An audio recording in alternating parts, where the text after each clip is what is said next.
Hello and welcome to the latest from Hearts Standard. My name is Joel Sked and I'm joined on this occasion by James Kearney. How's it going, James? Yeah, doing very well, thanks. How you getting on? Yeah, good.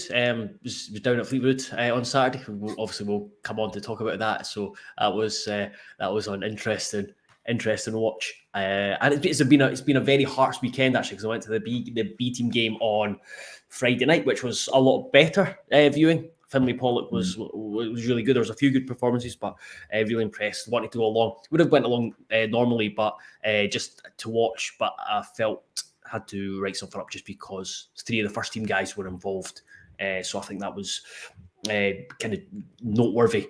And then finished off the Hearts weekend by going to This Is Our Story yesterday afternoon at Tynecastle. So two-half production. Knocked out the park. I think any Hearts fan that's gone and watched it, I don't think anyone's been disappointed to it. So yeah, there's two really nice moments of Hearts savaged either side of something that wasn't overly pleasant, but thankfully it was only a pre-season friendly. That's going to become our new catchphrase soon. I mean, we've said it quite a lot over the last few weeks now, haven't we? Just it's only a friendly. Yeah. I know. We will come to that because that's one of the things on the running order. Should Hearts fans be concerned? But we will get to that soon because first I need to say that this episode is brought to you by our sponsors, MPH Boilers and Viessmann. MPH Boilers is a multi-award-winning family-run plumbing and heating company covering all of mainland Scotland. Recently crowned Family Business of the Year at the 2024 Fife Business Awards. Partnering with Viessmann, a German-engineered, highly awarded boiler manufacturer, they make a perfect match for homes across Scotland. That is the sponsor's message, James. What do you make of it compared to others? Yeah, it's efficient. Shall we say? Yeah. Efficient as the boilers.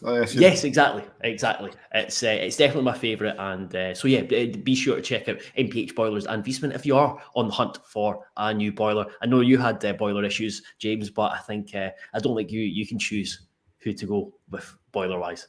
No, I'm stuck with mine. I had a terrible time, but I won't bore the viewers with it. But just one thing after another, had a terrible time with it. Yeah, but I'm sure that would never happen to you with the good people at Viessmann Boilers. No, absolutely not. And you mentioned having a terrible time with it, which leads me on to talking about Heart of Midlothian and their 3-0 defeat to Fleetwood Town in a pre-season friendly on Saturday. So, James, you were back in you were in Glasgow. You caught wee bits and bobs off it. Obviously, I think it was a very difficult match to watch because no one seemed to be streaming it kind of live. Yeah, I need to be sure I don't incriminate myself here. But it came and gone. Let's just say there's bits of it I caught up with, some of it not so much. Like I said, you made the journey down along with, was it 1,400 Hearts fans? Yeah, nearly 1,400 Hearts fans. Yep, which is pretty impressive following. Very impressive following. What did you make of the ground then? What did you make of Highbury? Highbury was lovely, honestly. So I went down with Barry Anderson Saturday morning, and we got there, and we were both really were fond of it because it was, even though it's a relatively new ground, it was kind of old school in the fact that it was amongst houses. It looked like we were an episode of Coronation Street when you kind of drove up to it, and then the setup was really, really good. And you look at it and think it's the ideal. I was going to say ideal lower league ground, but actually you look at it and think there's a lot of teams in the Scottish Premiership where it looks so much better than for example, McDermott Park, the Smeesler Stadium, St Mirren Stadium. For a new stadium, it had both ends behind the goals were standing, so terracing, and then you had a nice main stand, and then a smaller kind of Rafe Rovers-esque half 3/4 stand on the other side. Yeah. Which and then there was a social club. They had their own bar as well. So yeah, it was a really nice setup, and I think a lot of Hearts fans probably would have enjoyed it if it wasn't for the fact that the performance wasn't great. Yeah. Well, John, that leads us on to then, because obviously that's a nice setup. What did you make of the team setup then? Yeah, so straight away, when looking at the team and then when the team was selected, the big thing that stood out to me was Blair Spittle positioning, just because Benny is out injured. Callum Neunhoff is also been out injured. Neither have had much pre-season work in terms of work with the first team squad, and who else? Am I missing anyone other than those two that are injured? Macaulay Tate was playing Friday night, so I think he got the full 90 in the Lone League game against East Stirlingshire. So Naismith, we asked Naismith about Spittle afterwards, and he spoke about he knows what Spittle can do as a number 10 or further forward. He wanted to see how much he wanted to kind of test him and see if he is how adept he is at playing at that position. Again, need a caveat with it was 45 minutes in a friendly. On that viewing though, it was difficult. I didn't enjoy him there. I think speaking to someone at Motherwell last season about Spittle, he just raved about him in the number 10. I think I forwarded on the stuff for you when you wrote up about Spittle. That's where he thrived as one of the two number 10s behind Theo Bear, and he just played consistently there. Just because of his versatility, he's been moved around so much during his career, and could understand maybe why Naismith wanted to try him out. But ideally, going forward, I would like to see him further up the park. If it was me, in terms of number 6s, I would have liked to see Macaulay Tate played, kind of started there, and given a chance to showcase what he can do. Can maybe understand if Naismith was like, I want to get him 90 minutes. But yeah, it was very much, I think it was an experimental friendly, which again, you could argue that you don't want to experiment in your last, or if you're going to experiment, now I would maybe have one more friendly. So you've got at least one friendly before you play Rangers, where you're basically just setting up with your kind of almost best 11 and giving guys kind of playing them for the majority. So maybe everyone's not playing 90 minutes, but a lot of them look like they're playing, for example, 60, 75 minutes. So yeah, I'm just, that's what I'm kind of curious. I know I've gone off on tangent here with away from Spittle, but I'm just curious that if Hearts maybe could have done with one more friendly. But I know they've put loads of work in on the training ground. They've done loads of double sessions, and they will definitely be fit enough for the season. But it's just kind of maybe playing together in certain combinations. But we will see. I do think that I think you're right. When you try things to see how it works, okay, maybe it works, maybe it doesn't. I mean, you get to find out in in an environment where it doesn't really matter. The result doesn't matter at the end of the day.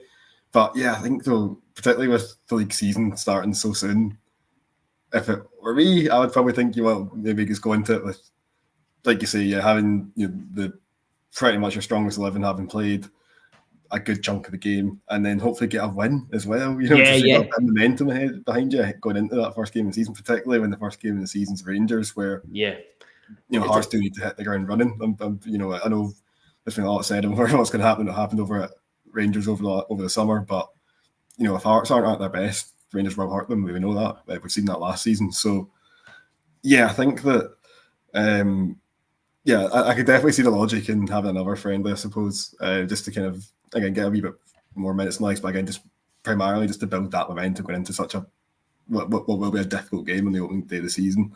I guess on Spittle as well, I am inclined to agree with you, just because I think that with his range of passing, his crossing ability, his shooting ability, I do think you want him further up the park. I think if he's in that number 6 role, I think he could probably do it fairly well in terms of the, just like Benny, just playing the short, simple passes, never losing the ball, just taking the safe option constantly. But I don't think Spittle's who you want doing that. I think you want him taking risks on the ball, because he's capable of the spectacular at times. We saw last season he scored about 4 or 5 goals that were goal of the month contenders. And he's always had that fantastic delivery from set pieces. So yeah, he's always had that wonderful right foot on him, and I just think that you're kind of like shoving him like a round peg into a square hole.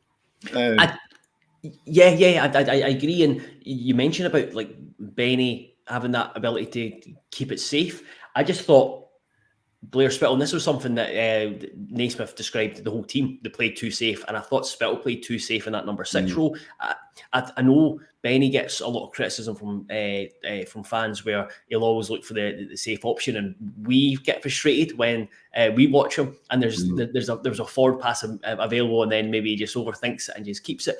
But I do think that compared to Spittle on Saturday, that Benny is so adept, one of the best in the league at taking the ball under pressure and evading that pressure, and then you're kind of bypassing. Okay, yes, he might then pass it sideways, but he's kind of evaded the first bit of pressure. Whereas Spittle, when he got pressed, it was just a case of knocking it back to Kent or Rolls, and then there was just a lot of the ball going between the centre backs or to the full backs and backs. So yeah, I thought he maybe struggled in that sense in getting the ball under pressure and then being able to turn out of it and then kind of get the team further up the pitch. Yeah, no, that makes sense. So yeah, I think that. I mean, after the game, that's Naismith spoke about it, didn't he? He basically just said that Spittle, it was an experiment to see if he could do it, and along with, I think it was the defence as well, decided to go like man for man at the back. Yeah, so everything both of them kind of went, they're experiments. Didn't really work, but at least we found out now rather than a competitive game. Which, yeah, I get that, I suppose, but it's still not great for the 1,400 or so fans that have made that journey down.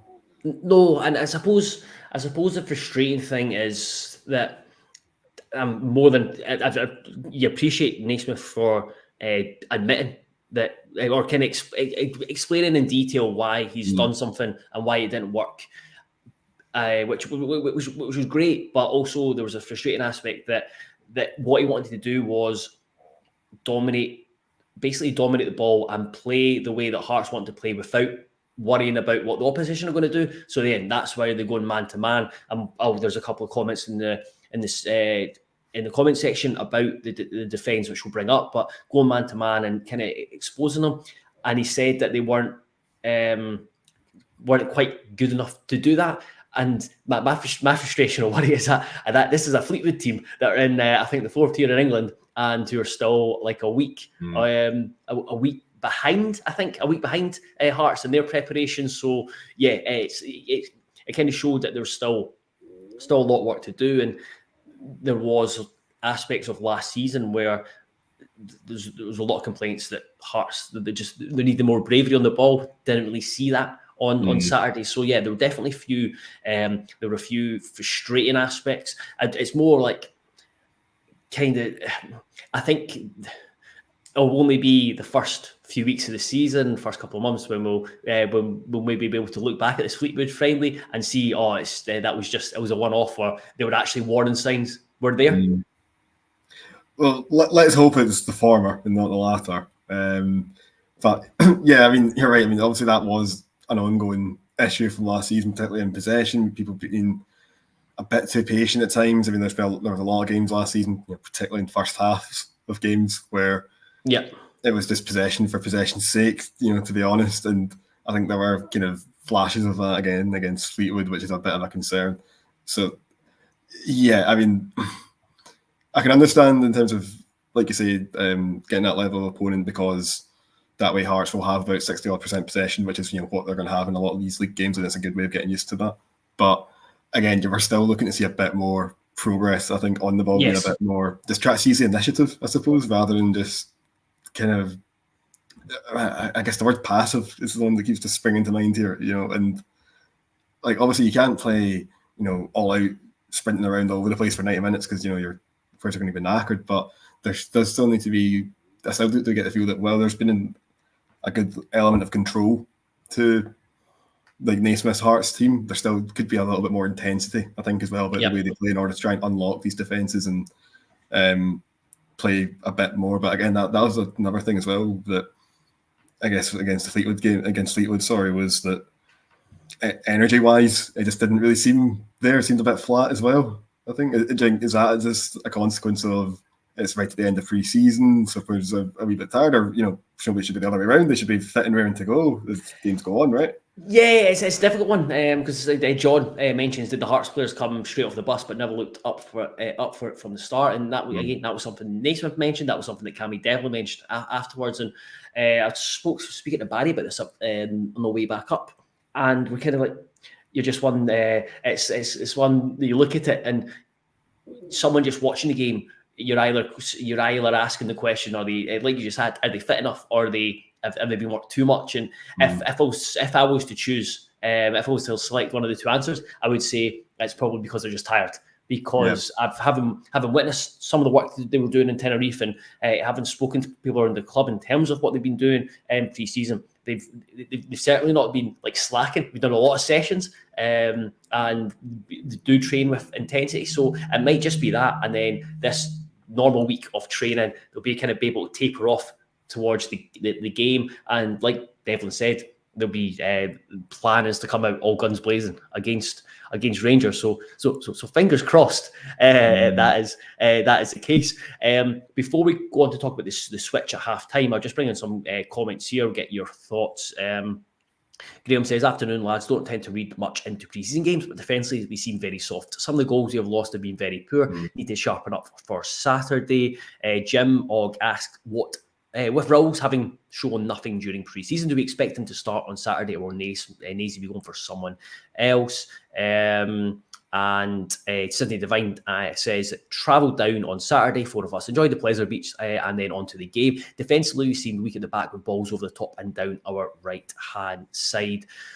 So yeah, that's there were concerns, but we kind of touched on it, just the way Hearts were playing, that they went man for man at the back, and there was definitely more space open, and we saw that at the start of last season, where, for example, like the St Mirren game when we lost 1-0, and we saw that Rowles struggled, and yeah, Rowles didn't look at his best. Looking ahead to Saturday, I'd still expect him to start, just because of the fact that, kind of coming on to talk about the second half, we switched to a back three, and I think reading between the lines, or just taking an educated guess, I think Hearts will start with a back three against Rangers on Saturday. And I thought maybe Saturday there against Fleetwood was like, right, let's see how we do in a back four and play our way.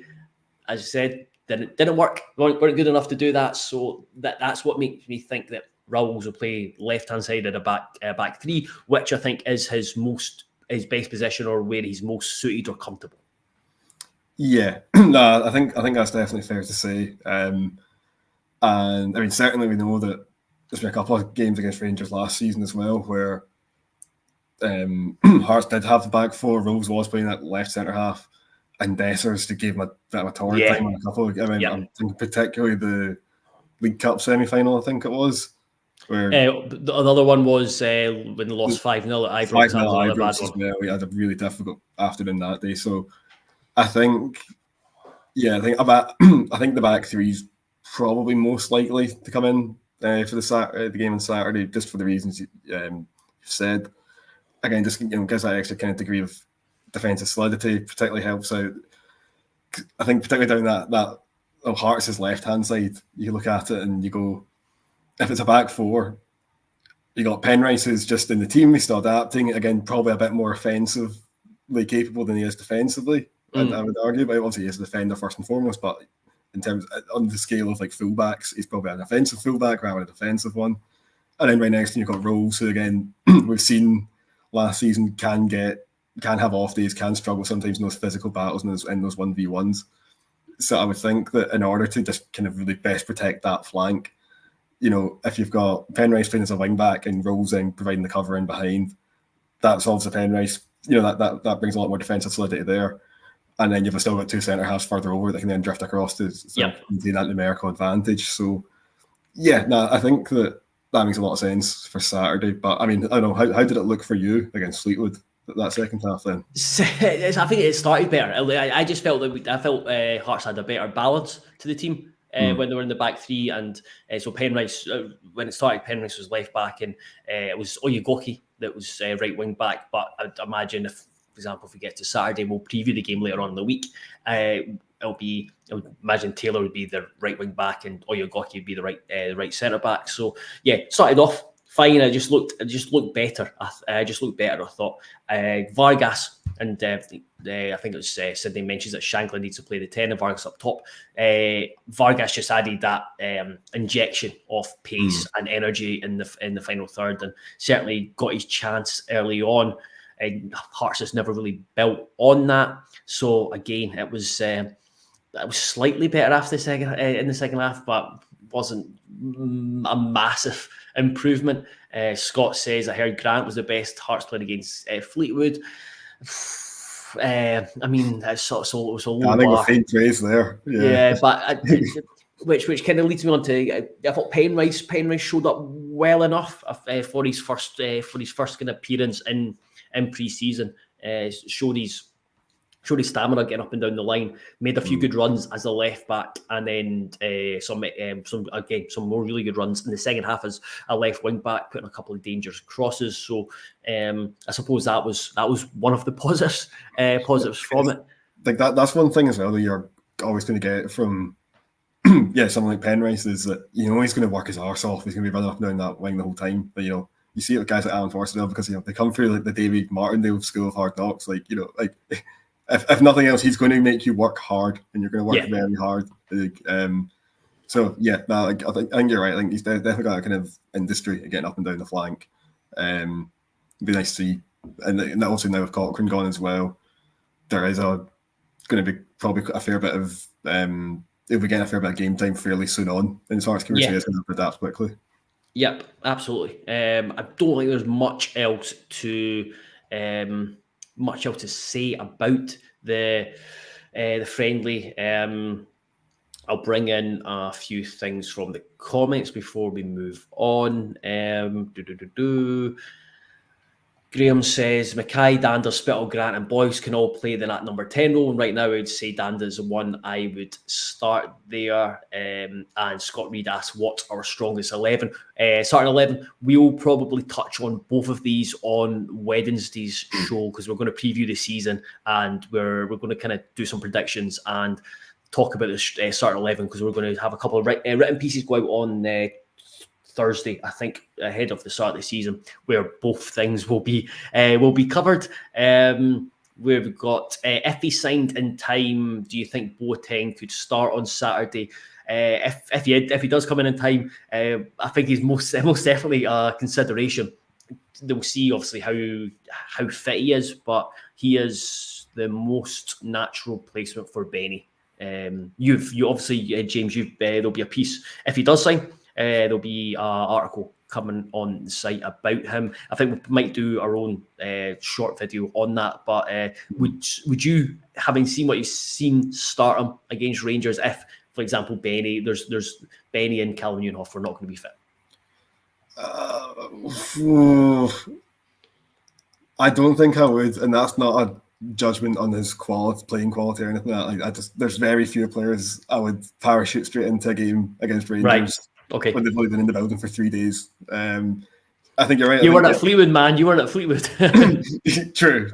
Again, it's no secret I'm a big Benny fan. I think that he probably. We'll talk about it in more depth once he signs. Hopefully, and I think where he'd come in, he's probably the most like for like replacement you're going to get. But at the same time, I don't know. We've only trained with the team like a couple of times. We've only just learned everybody's name. I don't know. I'd be wary of chucking him in that soon. Yeah, but fair enough. Sydney asked any news on Kingsley when Naismith spoke to Barry Anderson last week. I think it was basically touch and go whether he would be available for Saturday. Thankfully, I think it's more short term than Benny and Callum Newhoff. Graham asks about a lot. Talk about the number one for me. It's Clark. Love Gordon, but Clark did very little wrong last season and deserves to start. I imagine that topic will come up on Wednesday when we preview the start of the season. It seems like Naismith has been keeping his cards very close to his chest with his goalkeeper use during pre-season, but it's one we'll discuss on Wednesday. But personally, I think the best thing is for him to choose a number one. have one keeper and he plays consistently. Not a fan of chopping and changing goalkeepers. Yeah, like, even the cup goalkeeper thing, because then you end up hitting points where if your league goalie's in brilliant form, yeah, and then, you get a cup game against like Celtic or Rangers, and what you're going to, and maybe the cup goalie's chucked one in the previous round, like just you end up in all these weird situations where it's like, well, no, I said I was going to play him, so I'm going to play him rather than who's the best player to play in this match. So yeah, I think having a number one and a number two, I suppose that would be my preference for how to go about it, but I would imagine that would lead to one very unhappy goalkeeper in Gorgie. Yeah, we'll see. Obviously, see what the next month brings in terms of the transfer window as well. So, yeah, that'll be certainly one to keep an eye on, and hopefully, back on Friday, there'll be the press conference before the game, and Naismith will most definitely be getting asked about Gordon and Clark, I would imagine. For me, the broadcast or written press. Sydney asks, again, this is something we'll probably touch on the rest of the week. Grant is looking very fit. He was kicked up and down the park in the second half. I think at the moment he needs to play. This is, again, just speculation, but this is me just thinking out loud. I think he might have started as a number 6 on against Fleetwood, but he was not with the squad for a chunk of time because he had to go back down south for a personal matter. So, but he's a player who during the pre-season has, I think, looked pretty good. I think he started quite strongly, and definitely someone who I think is capable of playing as a deeper midfielder if required. No, I could definitely see it. I think in terms of the kind of, I think he can be quite calm on the ball and he can be quite technical and stuff. I guess the one big thing though is that I think in order to do well in that position, you need to be consistent, and that's one thing that George Grant is very much not, I would argue. But I'm pleased that he's still here because, to be honest, when you saw like some Spit and Dander coming in, I did fear a bit for Grant and think that might be. There might just be too much competition for places. They might just move on, or he might be falling out of favour. But I do think there's a good player now. I'm a bit of a George Grant apologist. Like I do like him, and like, even though he's got that thing of, like I say, that maddening inconsistency. But I do still believe, like, fundamentally, there's a very good football player there, and like is again, like some of his stats from last season, like kind of under the hood stuff was like really impressive. Like I was going to say, to geek out, his underlying stats were very good. They're very they're better than you'd think, which again, that's why we have both. That's why we have data, and that's why you have eyes, so you can kind of figure out the truth somewhere in the middle. Yeah, and it's obviously helped, and not kind of helped him, but you'd imagine that with Denham going out on loan and then Benny and Callum Newhoff's kind of injuries, that Naismith would be reluctant probably to move him on at the moment, just if there was, for example, interest. Yeah, just because it's at this stage of the season, this stage of the transfer window. Yeah, again, it might leave Hearts a little bit short, and then you're going to chase now bringing a replacement for a guy, that actually is good enough to play in the first place. So just keep hold of him. Good to see him about. And before we finish, we may as well talk about Hearts Standard Live, which is happening tomorrow night, Tuesday night, in Tynecastle Park, the Gorgie Suite of Tynecastle Park. Myself and James will be joined by Andrew Webster and Ryan Stevenson to preview the start of the season. I can let you know a wee bit more about the night. So it starts at 6:30, but 6:30 for a 7 p.m. start. James and I will be previewing the season with Stevenson and Webster, kind of just looking at the squad, looking at transfer business, looking at kind of what to expect from the season, where feel we need to improve, etc. Obviously, there'll be some bold predictions thrown out as well. Going to have a wee quiz as well. Got some signed memorabilia to give away as prizes. It'll just be, I would say, a quick fire quiz, but we'll kind of, it's all very laid back and formal, so organised on the kind of as it goes. There'll be a wee break, and then we'll be back on after a raffle to have a Q&A. So again, those in attendance or those who just want a question asked can ask either myself or James or Ryan and Andy Webster. And we'll also kind of talk to Webster about his role as academy manager, get some more information about the guys who have signed contracts that was announced today, and then also on Ryan Stevenson. There will definitely be showing his goal against Hibs in the League Cup, and we'll be talking about that in great detail, because it still baffles me how he achieved it, but it was a stunning goal. So yeah, a bit of hopefully just a bit of light-hearted, relaxed chat about Hearts, with the aim of making sure, well, not only just raising awareness and a bit of money for Big Hearts, but also ensuring that everyone in attendance leaves the Gorgie Suite believing that we can win the league. But we'll always have to pile everyone with booze to get to achieve that. But no, it should be a good night. You can buy tickets. They're in the bit of info, the ticket links in the YouTube description, and you can also buy on the night as well. So yeah, should be a good night. Yeah, it will be. It'll be good fun. Yeah, very much looking forward to it. It'll be a good laugh. Come along. Absolutely. Andrew Walker asked how close is the Boateng deal. Had a piece on the site today. Naismith talked when we talked to him on Saturday. He said he was hopeful that maybe something will be done in the next few days. So fingers crossed, maybe something's completed this week for him. Graham says, hope you guys have a great night tomorrow at the Live 8. Thank you, Graham. And Graham also says, good luck to James as well, as I know he's leaving soon, and wish him all the best. He's been great to listen to and read his thoughts. With Sydney asking, where is James going? I missed this. He's been brilliant and will be missed. There you go, James. You're not going just yet. You're going to be around for the next couple of days. Yes, yeah, I've still got a few more things still to get through, and yeah, I'll probably still be doing the odd bit here and there as well throughout the season. So you've probably not seen the last of me. Yes, thank you very much for your kind words. That was very nice of you. Thank you both. Yes, James is going to another role in the company, but he's still hopefully going to be contributing tactical pieces and jumping on the occasional video with myself to discuss all things Hearts. And I know speaking of Hearts fans, they enjoy your contributions because it's nice to have someone contributing who knows a thing or two about Hearts, but it's not a Hearts fan and gets caught up on everything reactionary. Yes, I'm the yin to your yang. Yes, there we go. Well, we will leave it there. Thank you very much, everyone, for your comments. Thanks very much for watching and continuing to subscribe and support and engage. Feel free, or please do, subscribe to our YouTube channel, and we would very much like to see as many of you as possible at our live event on Tuesday night at Tynecastle Park. So you can, if you are not sure, you can turn up on the night and you can pay cash or card on the door. It's 6:30 for a 7 p.m. start. But until probably Wednesday, when we will be back on to look ahead to the season in greater depth, that will be us, and have a good couple of days. Bye-bye. Bye-bye.